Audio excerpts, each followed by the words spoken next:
sambut dengan meriah bakal calon Presiden Republik Indonesia, Bapak Anies Rashid Baswedan.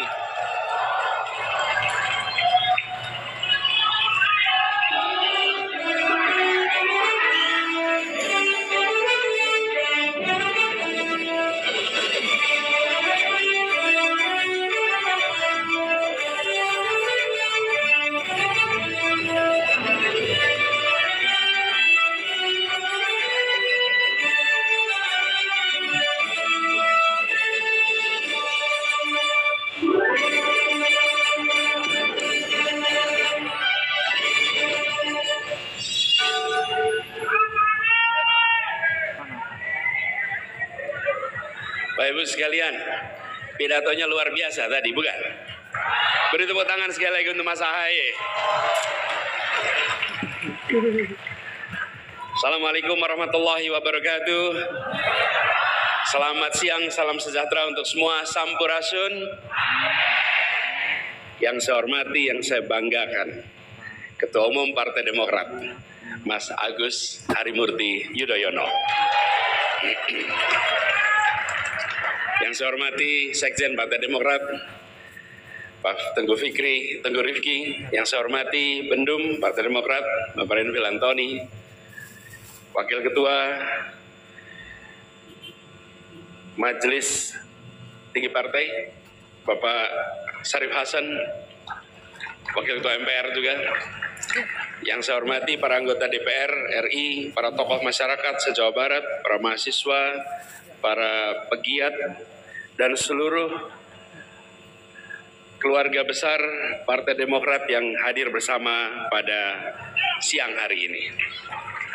Boleh kita beri tepuk tangan untuk semua yang memilih hadir di ruangan ini. Mas, saya mulai pakai pantun boleh ya Mas ya? Boleh ya pakai pantun ya?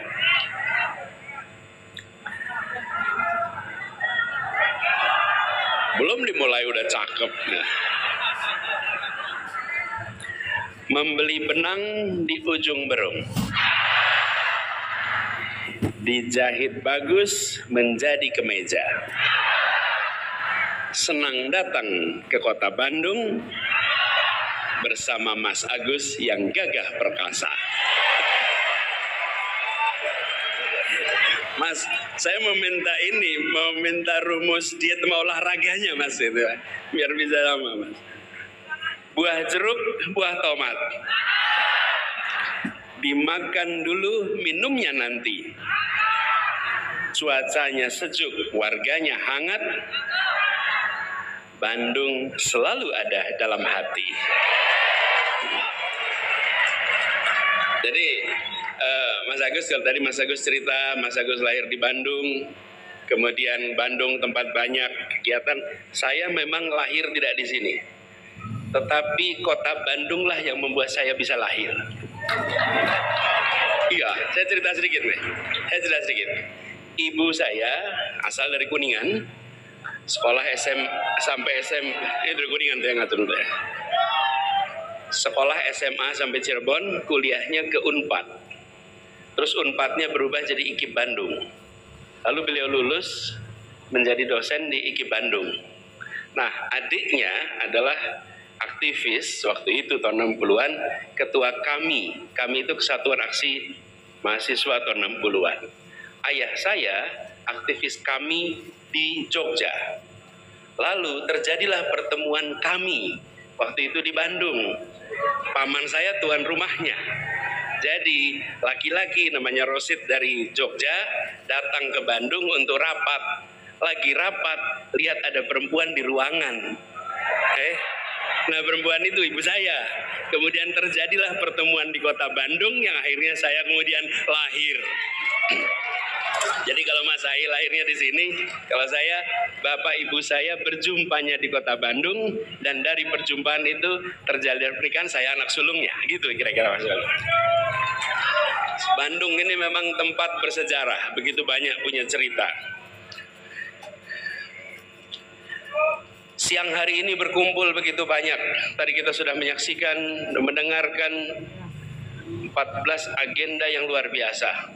Dan semua yang hadir di sini nampak luar biasa variasinya. Kalau saya boleh tahu, mana yang paling jauh datang ke tempat ini? Bogor.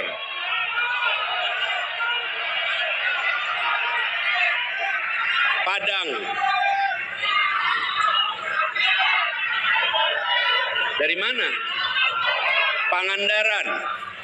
Ada yang lebih jauh dari Pangandaran?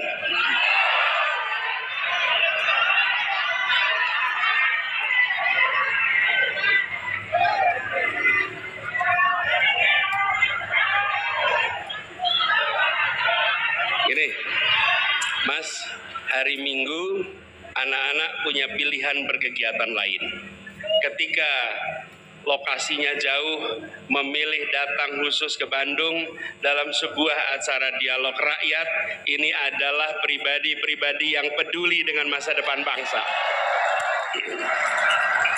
Anda punya peluang untuk mengerjakan urusan lain bersenang-senang, tapi memilih untuk datang dalam sebuah acara dialog, bicara dialog rakyat yang diselenggarakan oleh Partai Demokrat. Apa artinya? Artinya ini adalah pejuang-pejuang untuk Indonesia yang lebih baik di masa depan. Jadi terima kasih sudah datang di hari libur dan kembali mengingatkan kepada kita semua bahwa masih banyak di antara kita yang dengan kemajuan kesejahteraan masih terus mau memikirkan bagaimana yang lain dapat kesempatan yang setara. Karena itu izinkan dalam kesempatan ini, Pak Ketua Umum yang saya hormati dan teman-teman sekalian, saya ingin meneruskan apa yang sudah disampaikan oleh Mas Ahy tadi. Mas Ahy sudah outline 14 item. Saya akan garis bawahi beberapa yang perlu, yang insya Allah akan jadi prioritas kita ke depan. Ketika kita dengar kata perubahan, maka ini bukan sekedar perubahan pemimpinnya. Kenapa? Karena kalau pemimpinnya pasti akan berubah. Periode 2, periode sudah sampai di ujung di tahun 2024. Jadi perubahan ini bukan bicara perubahan pemimpin. Lain kalau bicara 2019. Pada waktu itu kita bicara tentang mengganti. Kalau ini akan selesai. Jadi kemudian apa sesungguhnya perubahan ini? Perubahan ini kita berbicara tentang kondisi masyarakat. Yang tadi sudah disampaikan. Kondisi keluarga. Bila kita lihat misalnya hari ini, satu, saya ingin bicara kebutuhan pokok yang diperlukan oleh masyarakat. Kedua, yang tadi disampaikan, lapangan pekerjaan. Ketiga, pendidikan berkualitas hingga tuntas. Keempat, pelayanan kesehatan. 4 hal ini kita akan masuk pada pertanyaan sederhana. Apakah kebutuhan pokok hari ini harganya murah atau mahal? Murah atau mahal? Mau diteruskan mahalnya atau dirubah? Nah, itulah perubahan. Perubahan bicara tentang mengubah dari kebutuhan pokok yang mahal menjadi murah. Kita bicara lapangan pekerjaan. Kita punya banyak pekerja tapi kurang pekerjaan. Di negeri lain banyak pekerjaan, kekurangan pekerja. Pertanyaan, apakah sulitnya lapangan pekerjaan mau dilanjutkan atau mau diubah? Dilanjutkan atau diubah? Diubah. Itulah perubahan. Begitu juga dengan pendidikan. Pendidikan berkualitas hingga tuntas. Yang PR-nya masih banyak. Kita lakukan perubahan di situ. Sama dengan kesehatan yang tadi persis diceritakan. Betapa banyaknya rakyat kita ketika mengalami sakit datang ke rumah sakit bukan jadi sembuh tapi jadi miskin. Yang diperlukan datang ke rumah sakit pulang sembuh, bukan pulang menjadi miskin. PR-PR inilah yang nanti kita ingin bereskan sama-sama. Izinkan saya mulai dengan bicara satu tentang kebutuhan pokok kita. Kalau kita perhatikan ada persoalan di hulu, ada persoalan di tengah, dan ada yang di hilir. Yang di hulu apa? Di hulu di kawasan pedesaan kita, para petani mengalami kesulitan yang luar biasa. Petani, betul tidak? Petani, peternak, nelayan, ketersediaan pupuk murah jadi masalah. Ini keluhan di mana-mana. baik untuk petani yang mengelola sawah maupun yang memiliki kebun-kebun. Isu utamanya adalah ketersediaan pupuk, termasuk dukungan pembiayaan pada musim tanam untuk musim tanam berikutnya. Lalu pengamanan ketika ternyata ada gangguan sepanjang jalan. Kita perlu membangun pasar, bukan dalam artian pasar tradisional, tapi membangun perekonomian di desa. Ketika perekonomian di desa terbentuk, maka kebutuhan petani, peternak, nelayan bisa dipenuhi. Di sisi lain, ketika mereka menghasilkan produk pertanian, produk perkebunan, produk perikanan, maka ada off-taker atau ada badan yang siap membelinya. Kalau di hulu perekonomian pedesaan hidup, maka transaksi berjalan. Ketika perekonomian pedesaan tidak terjadi, maka di situ muncul pihak lain yang datang. Biasa disebut dengan istilah tengkulak. Dia mengisi ruang yang kosong. Bisa diisi dengan apa? Bisa diisi dengan BUMDes, bisa diisi dengan KUD. Tapi hadir untuk apa? Memenuhi kebutuhan. Butuh pupuk di sini disiapkan, membutuhkan obat-obatan di sini disiapkan, membutuhkan alat-alat pertanian di sini disiapkan. Di sisi lain, ketika mereka memiliki produksi pertanian, maka BUMDes dan KUD siap untuk mengambilnya. Selama di tingkat hulu tidak disiapkan perekonomian, maka sampai kapanpun mereka akan tergantung kepada pihak ketiga. Dan yang lebih memberatkan adalah ketergantungan itu sering diiringi dengan pengambil alihan aset-aset. Petani pelan-pelan kehilangan tanahnya, pekebun pelan-pelan kehilangan tanahnya, karena mereka kesulitan untuk bisa mendapatkan dukungan pembiayaan karena kita, negara, tidak hadir di tempat paling ujung. Insya Allah ini akan menjadi prioritas utama untuk diselesaikan besok. Hulunya dibereskan. Begitu juga dengan di tengahnya. Di tengahnya kita sering mendengar istilah mafia. Apa saja itu komoditas ada mafianya. Ini yang tadi disampaikan oleh Mas Ahaye, pentingnya penegakan hukum. Hukum ditegakkan bukan untuk mereka yang berseberangan pandangan, tapi untuk mereka yang merusak tatanan kehidupan masyarakat. Di situ penegakan hukum menjadi kunci. Dan penting sekali bagi kita untuk mengingat, jangan sampai ada konflik kepentingan. Sering kita temukan hari ini, yang memegang kekuasaan adalah juga pengusaha di bidang yang sama. Ketika mengambil kebijakan, kita tidak bisa membedakan ini sedang sebagai pengusaha untuk perusahaannya atau ini dia sedang menjadi pemegang kekuasaan. Kita harus bersihkan ini. Republik ini tidak boleh membiarkan ada konflik of interest di tingkat pimpinan-pimpinannya. Bahkan kita sering menemukan pejabat dengan begitu banyak tugas menempel pada satu orang. Dan itu meningkatkan inefisiensi dan potensi konflik of interest. Dan Bapak Ibu sekalian, kita tahu kalangan dunia usaha tidak menyukai praktek seperti ini. Mereka justru menginginkan adanya tata kelola yang benar. Karena tata kelola yang benar itu menghasilkan kepastian, menghasilkan predictability. Bisa diduga apa yang akan terjadi. Semuanya bisa diperkirakan. Nah, ini yang harus kita bereskan sama-sama. Dan di hilir, kita tahu problemnya. Banyak sekali fasilitas-fasilitas penyimpanan hasil produk, baik pertanian, perikanan, perkebunan, peternakan, yang tidak memiliki ruang simpan yang cukup.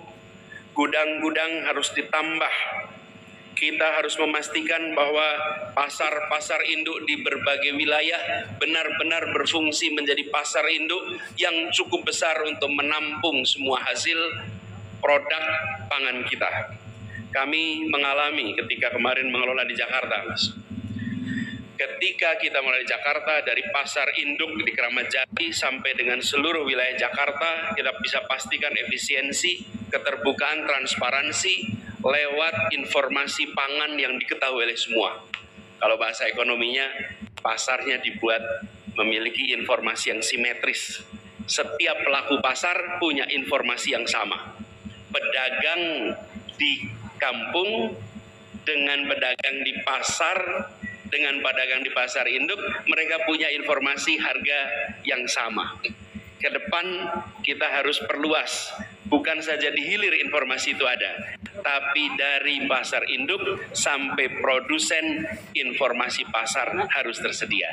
Dengan begitu kita tahu berapa harga yang didapat di tiap fase. Dan yang paling penting, para petani, para peternak, para nelayan, mereka seringkali terlupakan di dalam proses ini. Kita hanya bicara bagaimana harga pangan murah, bagaimana pangan sampai dengan efisien, tapi lupa bahwa petani, peternak, dan nelayan, mereka pun harus menikmati harga yang layak sehingga mereka bisa menabung. KPI-nya bisa menabung. Disebut makmur apabila tabungannya terus-menerus meningkat sehingga menjadi aset.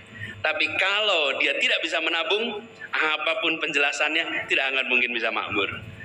Bisa menabung itu kata kunci yang harus dimiliki petani, nelayan, peternak. Pertanyaan sederhana, apakah Bapak bisa menabung? Apakah Ibu bisa menabung? Kalau jawabannya belum, maka programnya belum beres. Ekonominya belum baik. Ini contoh sekalian, bahwa ketika menangani satu sektor yang sangat mendasar, kita harus kerjakan dengan detail. Tidak cukup sebagai retorik, tapi harus ada manajemen pemerintahan yang baik. Kita ingin Indonesia dengan kekayaan sumber daya alam yang luar biasa besar, bukan hanya bisa meraih swasembada, tapi insya Allah dengan manajemen yang benar, ambisi kita bisa menjadi lumbung pangan bagi Asia. Bukan hanya swasembada, tapi lumbung, dan itu sesungguhnya potensinya sangat besar dan bisa dikerjakan. Bapak Ibu sekalian yang saya hormati, kemudian akhir-akhir ini saya ingin bicara pendidikan sekarang. Akhir-akhir ini kita menyaksikan keramaian PBDB. Bahkan di Jawa Barat ini Pak Gubernur sempat membatalkan penerimaan sekitar 4.700 siswa di Jawa Barat, betul? Apa sesungguhnya masalahnya? Kita jangan hanya membereskan gejala. Kalau kita sakit panas, kita beli Panadol, insya Allah gejalanya hilang. Pakai paracetamol, ya botak juga boleh dah. Paracetamol lebih isinya. Isi paracetamol untuk menghilangkan gejala. Apakah penyakitnya hilang? Tidak. Infeksinya harus diobati. Baru kemudian suhu tinggi itu bisa turun. Nah, kita ingin problem ini dibereskan. Apa akar masalahnya? Salah satu hal mendasar adalah ketersediaan bangku sekolah. Bangku sekolah kita ini seperti piramida. Semakin rendah jenjang pendidikan, semakin banyak bangkunya, semakin tinggi, semakin sedikit, semakin sedikit. Dan apa yang terjadi? Anak-anak kita lepas. Mereka tidak bisa mendapatkan pendidikan hingga tuntas. Kita ingin memastikan jumlah bangku kelas 1 SD harus sama dengan bangku kelas 7 SMP. Harus sama dengan bangku kelas 9 SMA. Kelas 10 SMA. Sehingga mereka masuk SD kelas 1 punya kepastian bisa sampai tuntas. Ibu sekalian, di banyak tempat ketika ibu melahirkan anaknya, kalau dipandang dengan kondisi yang terbatas, banyak dari mereka yang anaknya tidak pernah bisa lulus dari SMP, tidak pernah bisa lulus dari SMA, karena bangku tidak tersedia di tempat itu. Kita bukan hanya ingin membereskan soal PBDB, tapi kita ingin setiap anak Indonesia mendapatkan pendidikan berkualitas hingga tuntas. Karena pendidikan ini adalah eskalator sosial ekonomi. Bandung adalah saksi eskalator itu. Banyak anak dari keluarga biasa-biasa saja dapat kesempatan sekolah ke Bandung, dia menjadi seseorang yang kesejahteraannya meningkat secara luar biasa. Kami istilahkan eskalator. Kenapa eskalator? Eskalator itu tangga berjalan. Begitu dapat eskalator, dia akan terbawa naik ke lantai atas. Dia melangkah ataupun tidak, dia akan terbawa ke atas.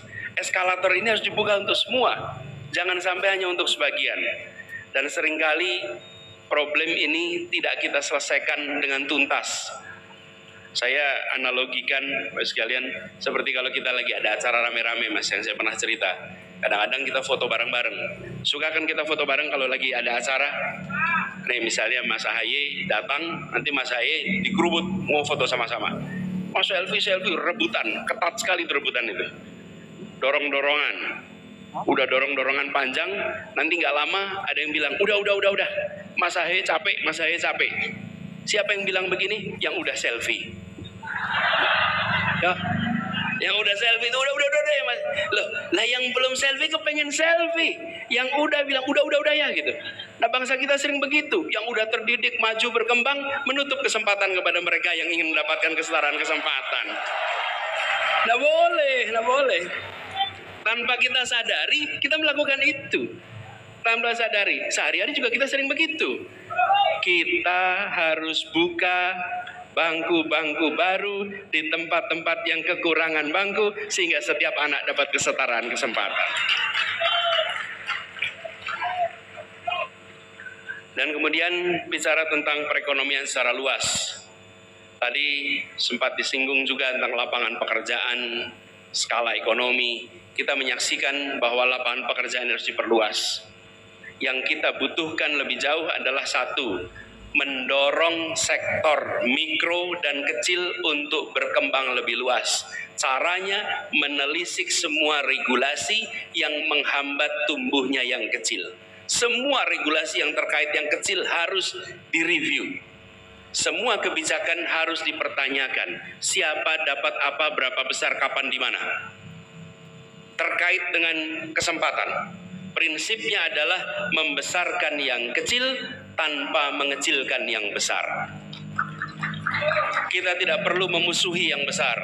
Seringkali kalau kita mau membesarkan yang kecil, semangatnya memusuhi yang besar. Jangan, yang besar biar tumbuh makin besar, tapi yang kecil harus tumbuh menjadi besar. Nah, ini dilakukan dengan satu regulasi. Ada contoh ya Mas, ketika kami melalui Jakarta ini kalau mau membangun gedung perumahan yang tinggi untuk apartemen misalnya, lahannya minimal 5.000 meter.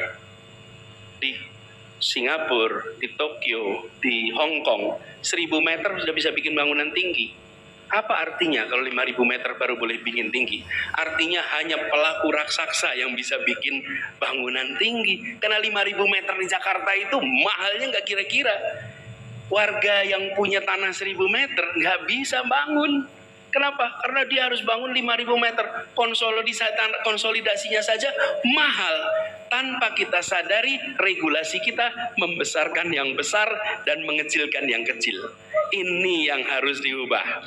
Semua kebijakan direview supaya terjadi kesetaraan. Jadi bukan sekedar mikro itu baru, banyak. Halangan untuk yang mikro, yang kecil justru datang dari kita tanpa kita sadari.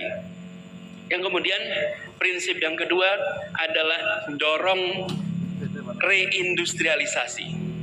Justru kita harus melakukan industrialisasi lagi di berbagai tempat yang hari ini belum menyaksikan industrialisasi.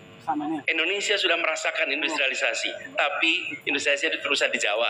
Di Jawa terutama bagian barat, di Jawanya juga bagian utara. Bagian selatan Jawa itu beda sekali dengan bagian utara Jawa.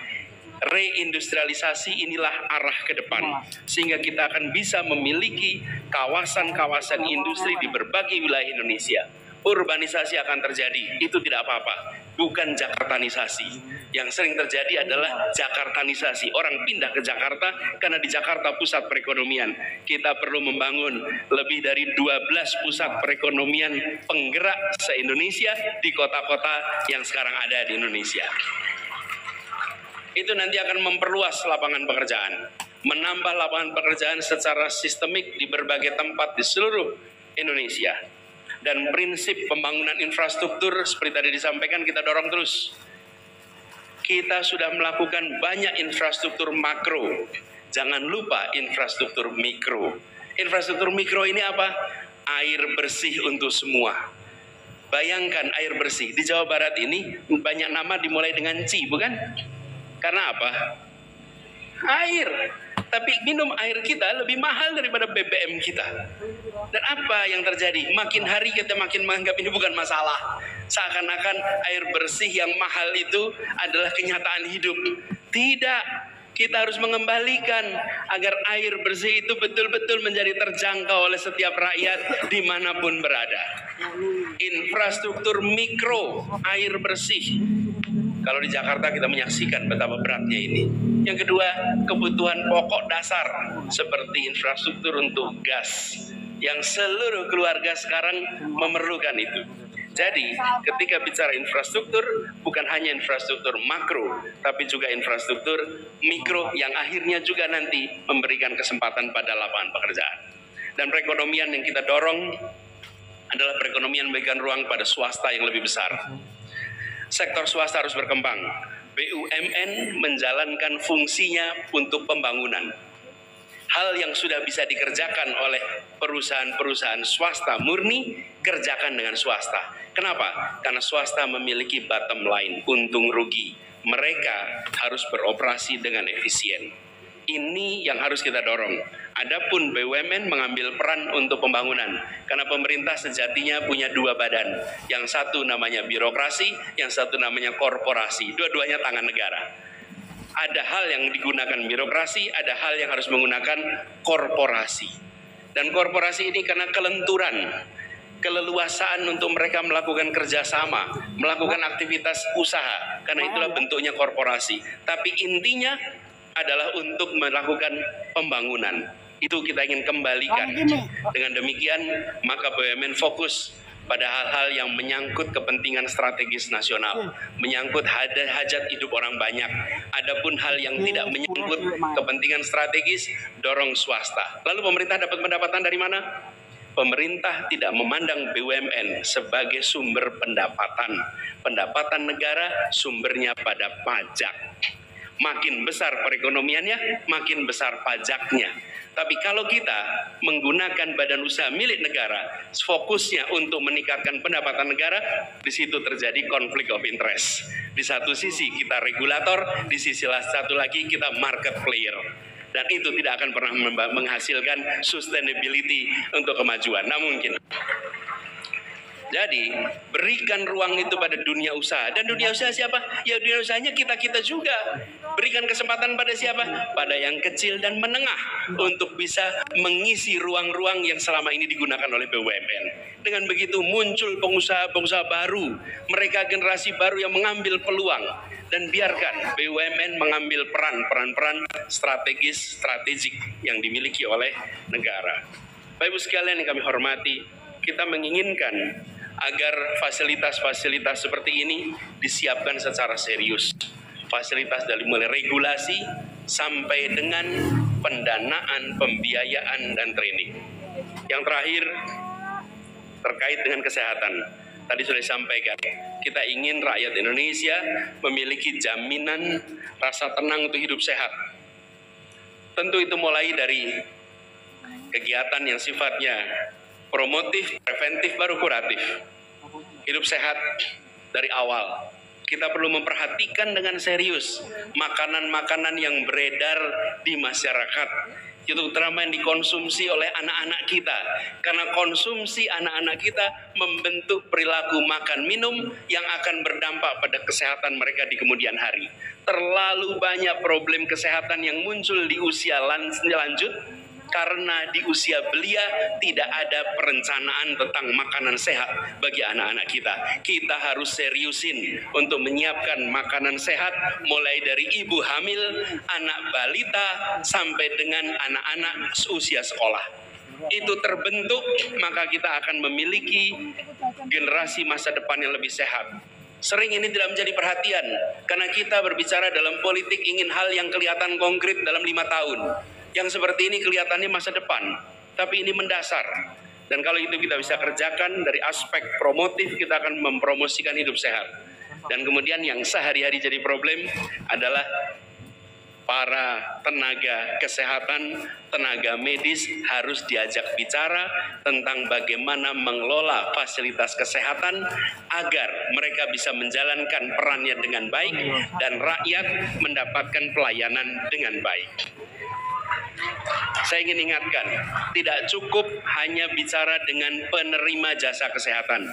Para tenaga kesehatan harus diajak bicara, para dokter, para medik, perawat, mereka yang berada di lapangan harus memberikan masukan. Bila semuanya hanya diatur oleh BPJS, dokter pun terikat, perawat pun terikat, pasien pun terikat. Izinkan kita melakukan reformasi atas pelayanan itu. Jangan lupakan peran dokter, jangan lupakan peran perawat, tapi juga jangan tiadakan kepentingan pasien. Diajak bicara, susun sama-sama. Itu namanya pendekatan kolaborasi. Kita tidak memusuhi rumah sakit, kita tidak memusuhi dokter, justru harus belajar dari para dokter, harus ambil pelajaran dari pelayan kesehatan, dan lihat kenyataan. Dari situ susun sistem yang baik, lalu negara hadir memberikan pembiayaan yang cukup sehingga pelayanan kesehatan merata untuk semuanya. Mas Ahy, Bapak Ibu sekalian saya hormati, ini adalah 4 hal yang perlu menjadi perhatian dan akan menjadi perhatian kita. 1, masalah biaya hidup. Yang kedua, tentang pendidikan. Ketiga, lapangan pekerjaan. Keempat, kesehatan. 4 hal ini yang insya Allah akan menjadi agenda pertama dan terutama untuk kita bereskan di 5 tahun ke depan bila kita diberikan amanat untuk bisa memperbaiki yang sudah ada hari ini. Terima kasih, kurang lebih mohon maaf. Assalamualaikum warahmatullahi wabarakatuh. Waalaikumsalam warahmatullahi wabarakatuh. Berikan tepuk tangan yang lebih meriah.